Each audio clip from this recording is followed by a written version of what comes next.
Olá, veja só que hoje eu visto o assunto de que vou falar. Não é muito comum isso. Chegou a hora de falar de gola clerical ou gola ministerial.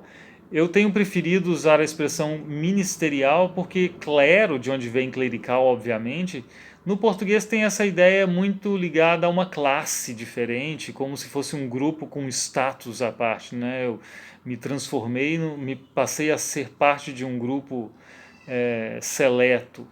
E eu acho que isso não expressa bem o papel do pastor, do ministro da palavra. O ministro traz a ideia mais de serviço é, oferecido, prestado junto ao povo de Deus.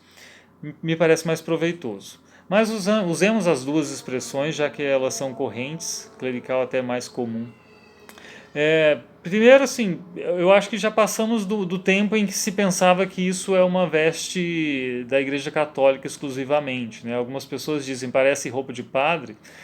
Os protestantes históricos vão traçar a origem da gola ministerial e chegar à conclusão de que ela surge no âmbito do protestantismo na Escócia.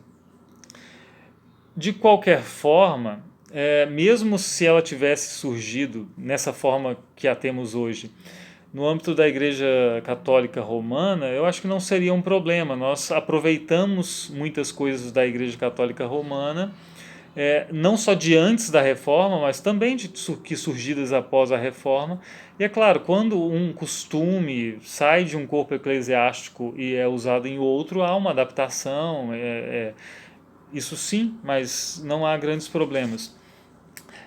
Agora, por que usar? Né? Eu divido isso em três motivos. Assim. Uma ideia de um simbolismo, outra ideia é mais trivial e uma ideia mais pessoal. O simbolismo é o que muito se diz, assim, que a gola circundando o pescoço traz a ideia de um sinal de servidão, né? Que indicaria que o ministro não é um individualista e não é alguém que busca o próprio interesse, mas é um servo de Cristo, que serve a Cristo servindo a igreja. Isso é interessante de ser lembrado, né, para que aqueles que vejam diferente do que se pode pensar por aí, quem pensa que é uma marca de vaidade usar a gola clerical, é o contrário. Eu estou dizendo para a igreja, para a minha comunidade, que eu não sou um superior, pelo contrário, eu sou um servo de Cristo. Alguns observam o branco aqui, bem na garganta, para dizer que isso indicaria uma pureza da palavra proferida, da palavra que se proclama do púlpito. Isso fez com que alguns, até infelizmente, imaginassem que a gola devesse ser usada especificamente pelos pregadores, né, como se fosse uma gola de pregador. O que não é muito legal pensar, porque na verdade nem é uma veste litúrgica isso, é uma veste que remete ao ofício e não ao momento do culto. Tudo bem, esses são os motivos mais do simbolismo. Agora, o que eu entendo como mais trivial e que é um benefício também, né? É o mais óbvio de tudo. Por exemplo, no ano passado eu participei em média de 8 cultos por mês e durante todo o ano eu usei 4 camisas diferentes nesses cultos. Se eu tivesse que escolher uma roupa diferente para ir a cada culto e pensar que dia que eu usei essa camisa listrada, ou que dia que eu usei a outra, primeiro que eu perderia tempo e ficaria obviamente repetitivo, porque eu não tenho um guarda-roupa assim suficiente para um mês de culto. Então agora com 4 camisas passa-se o ano sem grandes problemas. E sem grandes dilemas de pensar em roupa também. É isso e pronto. Agora, passamos pelo simbolismo, agora, essa foi a trivialidade, que eu acho que pouca gente diz, mas que existe essa diferença. E agora eu quero chegar a uma parte mais pessoal, uma questão mais pessoal. Porque o simbolismo é aquilo que é compartilhado, pelo menos entre uma comunidade, né? Entre a pessoa que traz o símbolo e os outros que o veem. Por isso é bom lembrar, até no âmbito da liturgia, né? Um símbolo sem entendimento ele não serve para muita coisa. As pessoas têm que ter um acordo sobre o significado. Então, o simbolismo é meu com a comunidade. Agora, tem algo que eu entendo que isso aqui serve para mim também.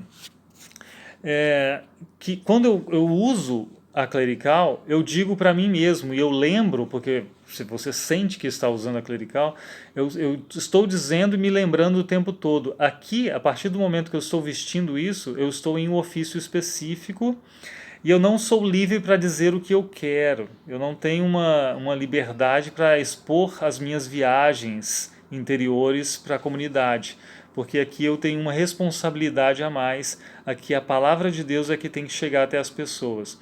Então, por exemplo, nos meus vídeos que eu posto aqui, eu não uso clerical, então eu estou mesmo realmente aqui nos vídeos com uma liberdade a mais. Eu posso deixar para vocês umas viagens e vocês que se resolvam com isso.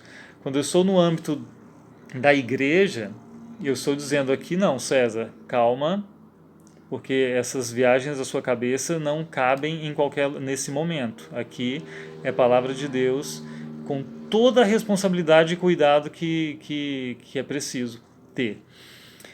Então passamos simbolismo, a trivialidade e essa questão mais pessoal minha. Agora eu acrescento também outra questão prática, que é a da identificação, que eu acho que talvez seja a melhor de todas. Se eu uso a clerical ou a ministerial, de longe sabe-se quem eu sou.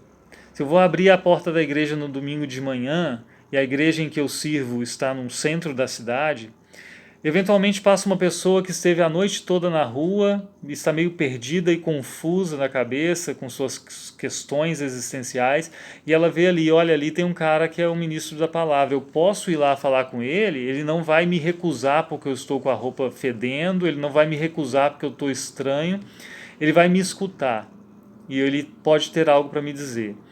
Isso acontece também de noite, se eu estou numa reunião que vai até mais tarde da noite. Sabe-se, de longe, quem é o responsável nesse grupo pela palavra, quem é o ministro, com quem eu posso conversar, quem pode orar por mim. Né? Isso é lembrado e é percebido pelas pessoas. Então esses pontos eu acho positivos. Isso não quer dizer que isso deva ser imposto a ninguém. É bom ressaltar, isso aqui é um adiáforo. Então, da mesma forma também que ninguém deveria ridicularizar outra pessoa por usar, infelizmente isso acontece, aconteceu comigo, não deveriam também impor isso ou cobrar de outras pessoas isso. Eu vi uma postagem há um tempo, se o seu pastor usa a mesma roupa que você usa, então pense bem que talvez ele não seja um bom pastor, uma coisa nesse sentido.